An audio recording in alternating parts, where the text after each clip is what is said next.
everybody, and welcome to GameGuru Classic and GameGuru Max not quite live broadcast number 121. This will be the first of 3 broadcasts where I am not really here, but these are pre-recordings that I have prepared for you whilst Lee is off on holiday. So I've decided to create a set of 3 broadcasts of a theme. And it's of a theme that will then allow you to ask your questions, and someone who is much more knowledgeable about the subject than I will be able to answer them. And we're moving that Q&A for the next 3 broadcasts at least to the Discord, and the link will be provided as part of this broadcast. So what are the 3 things that I want to discuss? Well, I want to cover the building editor in more detail. So I'm going to break it up generally. We're going to talk about the basics of the building editor, creating and editing. And then in the second part, we're going to be covering a bit more detail about doors, windows, staircases, and how to use those in your GameGuru Max level. And then the final part, painting, textures, custom textures, things like that. So that's how we're going to break it up. Don't have to do a sound check because obviously I won't be able to answer you. This is not quite live, so we can skip all the usual formalities, and also there isn't going to be any up-to-date news from GameGuru Classic Land and GameGuru Max Land. For obvious reasons, this is a pre-record and we like to give you the latest, greatest news, and I can't see into the future, so I can't give you that news. So without further ado, let's get cracking. And right away, I want to give you a little bit of a tip. Insider tip, let's call it. Currently, we have a couple of builds out there. We have the very, very latest build, which is our first early DirectX 12 implementation. The problem with that, for some users, certainly ones we've managed to reproduce with early DirectX 12 AMD cards, is there can be a freeze crash with that build. And a lot of people are moving back under a recommendation to the last good DirectX 11 version, which works absolutely fine. Here's the rub though, the latest version has the building editor in it, but the DirectX 11 build does not. So I'm going to show you how to do both things. How to use the building editor from 12, but use the latest version of DirectX 11. So the first thing we want to do is go onto our Steam client, make sure that we're on the very latest version, which is GameGuru Max. As some of you may know, if you go to Properties and Betas, you have lots of different versions. Make sure you're on the None. That's the default, that's the one, that's the latest that everyone has. Now when you've actually got this launch button, and if it says update, click it, just to make sure that you're up to date with the very latest files. Once you've seen that, then we're going to grab and make a copy of the building editor, and this is how you do it. Okay, here, so what you're looking at is my Steam Apps Common folder. This is the full path that I've given it. You would have configured this to wherever you wanted Steam to install. If you didn't specify a path, it would be in your C drive, program files, x86, and then Steam Apps Common, and you'll see a folder called GameGuru Max. Inside here, there's another folder called Tools, and inside here, there are all the tools we have so far. I say so far, there'll be more on the way. And we have our building editor, which is all the building editor files. All you're going to have to do, copy and paste. What that essentially does, it just makes a copy. I'm just going to rename it so I can remember that I made that. So now when I change this version of GameGuru Max on Steam, it'll certainly mess about with these files because these are part of the installation, but it doesn't know anything about this folder, and so it will leave it alone. So once you've done that, then you can go back to Steam. Again, right click on GameGuru Max Properties, go down to Beta, and what you're looking for is the last good DirectX 11 version, which just happens to be the one that was before the latest one we released, which is 0819. And then this is the latest one, 1014, so we want this one, 0819. See already it's picked up, there's some differences, and now what it's going to do, it's about 6.5 meg, very quick. Bam, bam, bam. And now you go, we're on this version, and this is a good solid version. I managed to nab the offending AMD early DX12 card, and on the latest version I can do the freeze crash, which allows me to fix it. And indeed, in the very, very latest version of the DirectX 12 work that we've been doing, it has been fixed. So yeah, that's fixed, but certainly the latest version of the default still has that issue in it, but this one doesn't. The 20, 22, 08, 19 is a good one. And what it means is that when we press launch, I'm going to launch that particular version, even though I have the AMD early DX12 card, this is running on DX11, so we're fine. But because we've gone back to that version, let's see, 08 or 19, I no longer have, if I just go into here for a bit, just a simple canyon scene with a couple of objects thrown in just for some tests.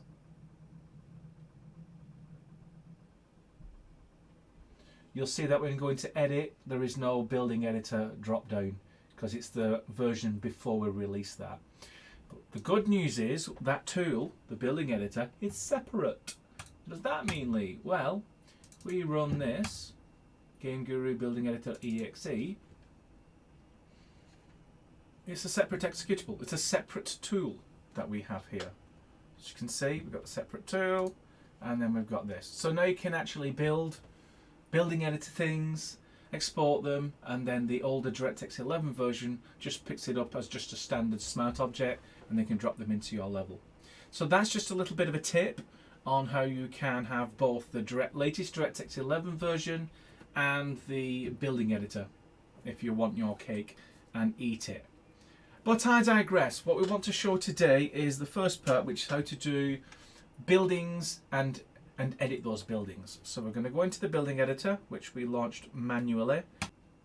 So the first thing you'll notice when you follow the steps that I've just outlined is there is a difference. The doors, the windows and the staircases, we pre-populated these with just a few objects for you to get started with, and they're clearly blank. And the reason for that is it actually populates these windows based on the last used installation of GameGuru Max. So you've got to make sure that you ran your latest valid version of GameGuru Max before these windows populate. So let's make sure that happens. So we're going to have to close down the building editor for this purpose. Also close down that. Go back to our Steam.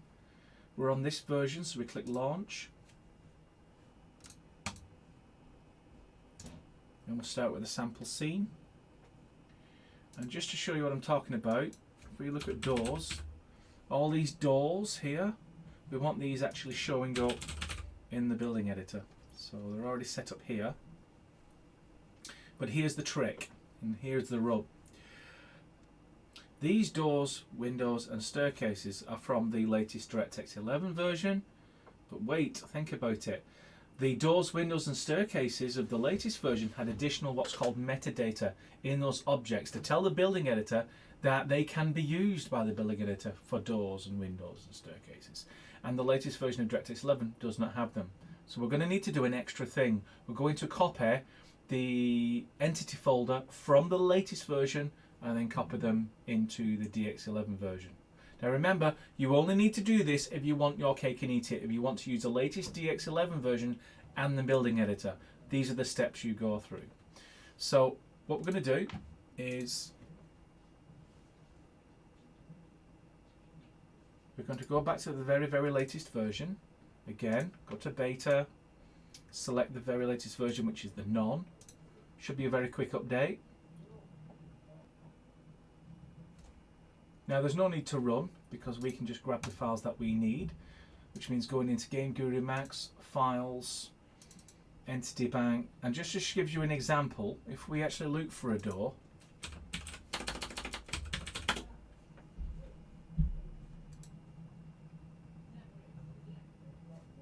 so let's look at basement access, warehouse grey door. Let's wait till it finishes.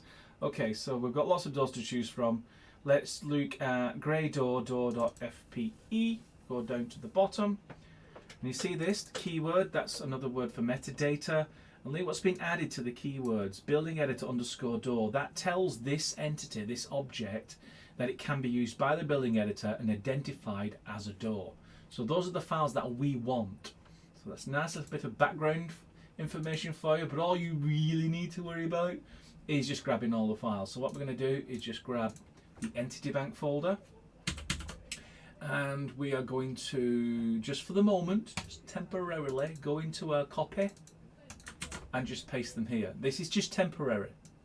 It's just a nice safe place to put them whilst we then backtrack to the DirectX 11 version. Okay, so now we've copied and made safe the entity bank from the very, very latest version.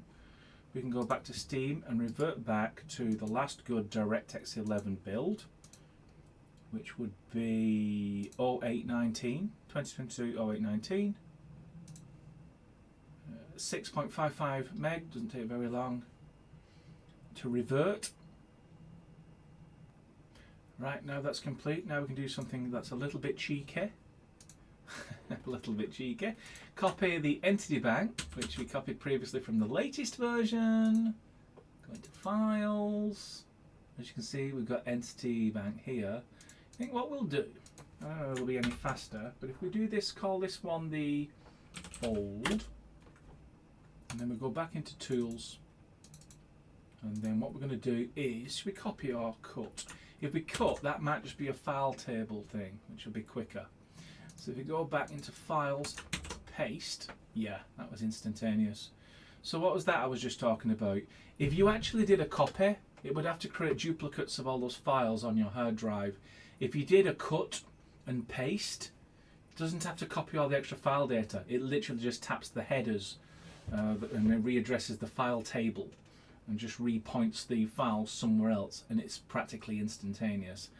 An extra tip for you there. So now these are the very, very latest entity bank files stored into the last DX11 version. So what does all that mean? Well, if we go back to Steam and run, in the act of running, what we've actually done is associated this version as the latest GameGuru Max, so that when we go in and look into here, all these objects now have the metadata from the latest version. So of course what that means is that if we now go into the building editor, a copy of course, and voila, you can see all of the doors, windows and stairs are now available on the left hand panel, because that metadata now exists for all of these objects. And so there you go. That's not super quick, but it's a nice little hack that you can use in the meantime if you want the best of both worlds. So without further ado, we've restored our building editor with the best of both worlds. We'll start with a blank canvas, and I'm going to start the first of 3 parts on how to create buildings and edit them. So obviously this is the building editor. You've heard about it in previous announcements, and I've actually rushed through quickly on how to use it. So what I want this segment to be about is just spend a little bit more time in the first 2 modes. So the 4 modes I'm talking about is the create mode, the edit mode, the toggle wall mode and the paint mode. And we're going to focus on these first 2, the create and the edit. And I'm going to go through each of the features and talk a little bit about them. And this is the version 1 of the design that we came up with. The goal, the ultimate philosophy is, how quickly can we get you to make a building and put it in your game level? How quick can we make the process? And it is pretty quick. You can make a building and have it in your level within 60 seconds. But I'm not going to try and rush through that. I want to spend a little bit of time and show you what we got. So this is the first mode, create mode. We've got a little cursor. So click and hold, drag, gets you a little 3-dimensional rectangle, and when you let go, it creates a room of that size. If you want to make another room, let's say we start here, we can drag it along this way. You want a 3rd room, let's say a little closet, there. So already you've got a building which is shaped like this. It's got 3 rooms separated by appropriate walls. Before we get into more detail, I want us to demonstrate that this is just the ground floor. You've got one here called move up a layer. As you can see, we move up a layer, and you can see without any further involvement, that would be a flat roof that was just been automatically added. But let's say we wanted a ground floor, a first floor and a second floor. Probably in the same orientation on the second floor, so we reproduce the layout that we did on the ground floor, like so. Who knows, maybe that could be some kind of stairwell, but I digress. And then we go up to the second floor. Now let's say the second floor is, we've got this, but then this remains sort of like a flat roof and it doesn't go up to that top floor. Maybe this is like a viewing balcony or something like that. So already I've demonstrated that you can create different room layouts, but also it could be multi-story. And it's actually quite a large building. If anybody remembers the old EBE, the structure editor, could you create something that wide? I think we will limit it to 10 by 10. So just to really rub it in, if for example we want an annex on the ground floor that looks like that, maybe a big warehouse to store all your sports cars or something, that's possible. That is a building. This is the building you're going to export, and if you go up a layer you can see that's just a ground floor, and we've got all our different layers, all completely and perfectly valid. And so you can see the purpose of create mode. It lets you just drop in rooms to your own particular dimensions and then go up and down and stack them up like boxes stacked on boxes. But before I just zoom on and remove walls and add doors and all the rest of it, that will be the preview of future segments, I just want to go through this right hand panel. Just as in GameGuru Max, the left hand side is to drag in stuff because you want to add to the thing.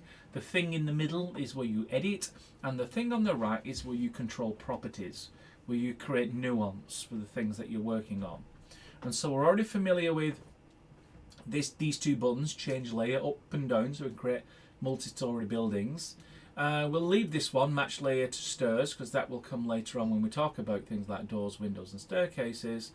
And grid mode, that's something that we might be able to talk about. I'll have a play around with that a bit later. But layer height, let me show you what layer height does, because that's pretty cool. You see how this is a standard height? We chose it deliberately because if you look here, a little guy, that's the size of a standard character in GameGuru Max. And of course you can see now then you've got a scale between, that's the size of character and this is the size of the building. But we don't want to force you to have a particular height for your buildings. What if you wanted this room to be higher? Well, that's what layer height comes in. So if you select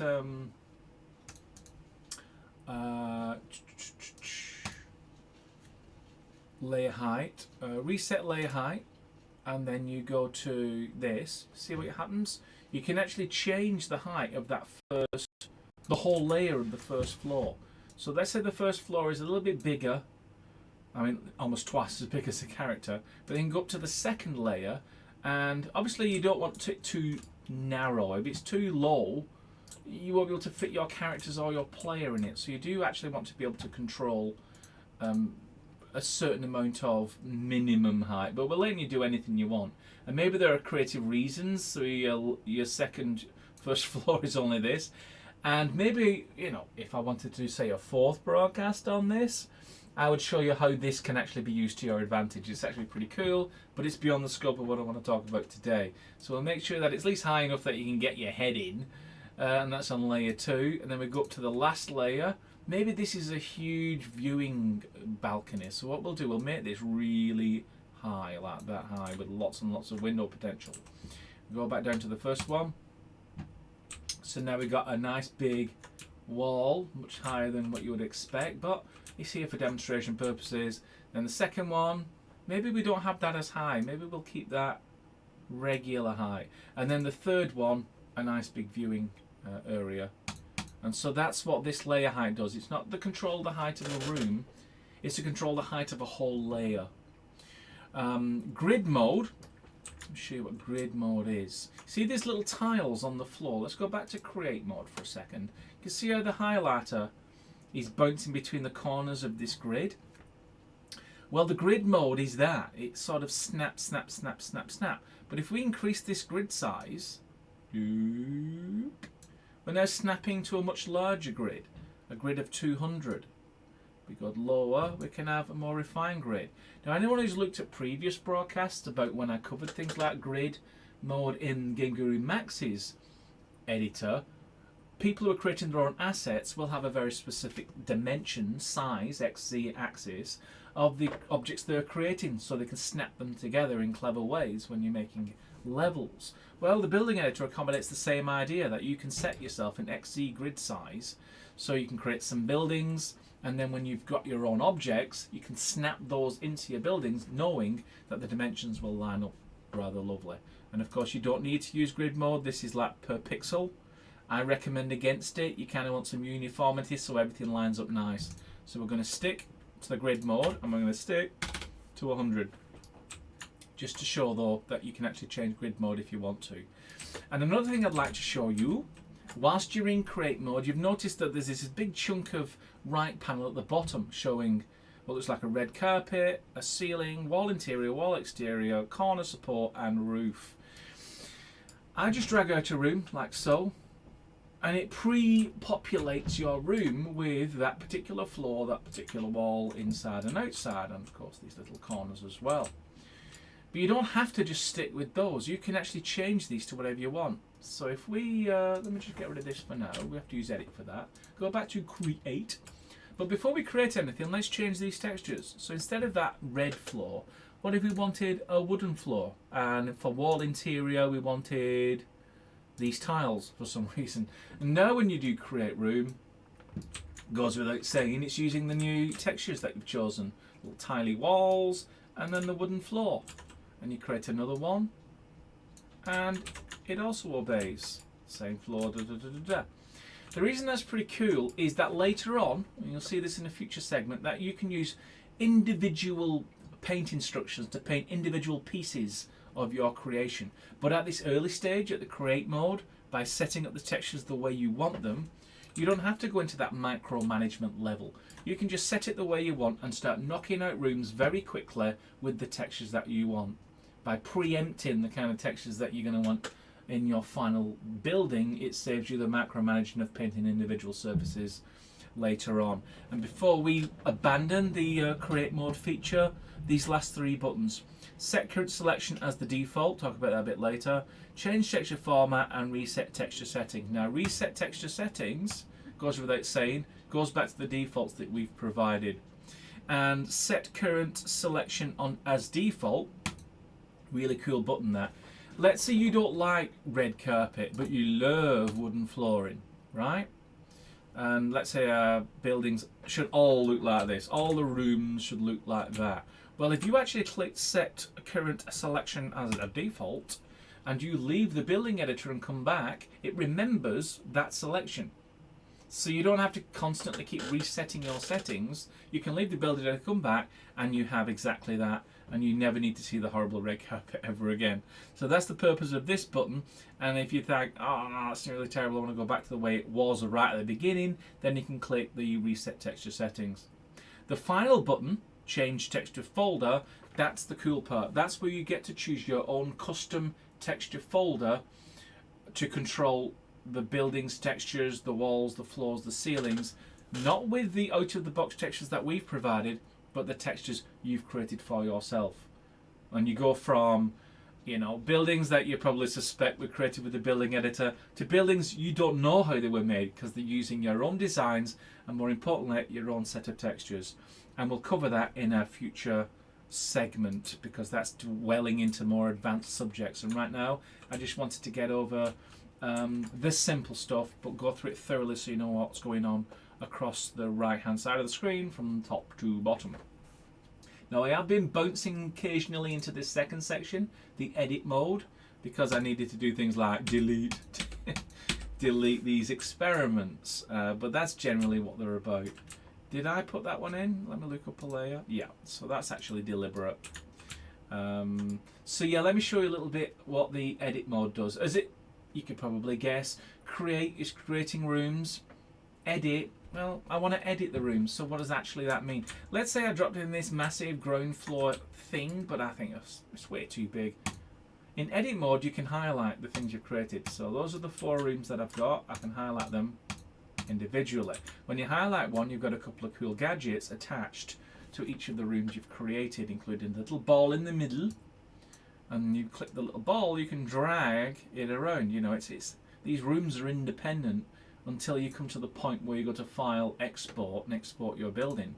Gives you maximum flexibility that if you created it, you have the right to be able to move it. you could probably also guess that these arrows control the dimensions of the room. So I'll be able to make it a little bit thinner or wider. I can do the same here, maybe make it like a narrow garage. These rooms are independent. I could move that there. It's not really attached until I'm ready to export and I'm happy with it. Maybe it's there or there. So edit mode gives you the ability to, once you've created a thing, to modify the thing and tweak the thing until you're super happy with it. So I was happy with the fact that it lines up nicely there, and I did actually like the fact it was a bit wide, showed like a big warehouse attachment to my building. And that's the purpose of the edit mode in general. But in specifics, you'll notice that a few extra things have popped up. Room details, for example, has this. Now this room details will expand as we add more to the building editor, and we do plan on adding more to this building editor tool. As I said earlier, this is just the version 1 firing across the bow of the idea of this, to make sure that first, it's super easy to use, second, it's stable and you can create basic buildings, and we'll start adding more and more features as we move along. This was one of the features that was a version 2 item, and we moved it into version 1 because we thought it was super cool and your buildings are further along sooner. Without this, every building you made would have been very dull and dark when you walked inside it. Now we have this tick box, auto add light. What that does, it adds the light to the room. So the center of the room is calculated and it places a light where the ceiling is for that room, and it does it for every room. What does that mean? It means that when you export this building and run it in your level, when you go inside the building, every room is lit. Every room has a light.